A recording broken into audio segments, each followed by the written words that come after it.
Hi everyone, welcome to my channel. ఈరోజు నేను hair గురించి చెప్పాలనుకుంటున్నాను.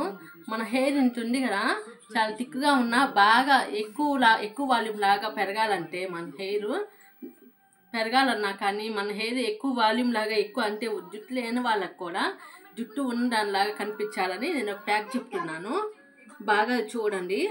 గోరింటాకు, ఆనియన్, కలమంద, ఎగ్. ఈ ఎగ్ ఏంటంటే మొత్తం వేసేయండి, ఏం పర్లేదు, స్మెల్ కూడా అంతగా రాదు. మొత్తం కలిపి నేను ముందుగానే పేస్ట్ చేసి పెట్టుకున్నాను. ఇదిగోండి, ఇంగ్రీడియంట్స్ మొత్తం వేసేసాను నేను. ఎగ్ కంపల్సరీగా ఎగ్ అనేది వేయండి. మీరు ఈ ప్యాక్ పెట్టుకున్నాక మీ జుట్టు చాలా మందంగా ఉంటుంది, జుట్టు రాలకుండా కూడా ఉంటుంది. మన హెయిర్ ఎంతకంటే ఎంతగా ఉందో అంత డబుల్ వాల్యూమ్ లాగా కనిపిస్తుంది. ఇక్కడ కూడా అంతా బాగా కావాలంటే ట్రై చేయండి. ఎందుకంటే నేను ప్రతి వీక్లీ పెట్టుకుంటాను. ఏదో ఒక్కసారి 2 సార్లు పెట్టి ఇంక చాలు పెరగలేదు అని అనుకోవద్దు. పెడుతూనే ఉండండి వీక్లీ ప్రతి వీక్లీకి. హెయిర్ అనేది చాలా రిజల్ట్ అనేది కనిపించకపోతే అప్పుడు నన్ను అడగండి. Thank you for watching. Bye.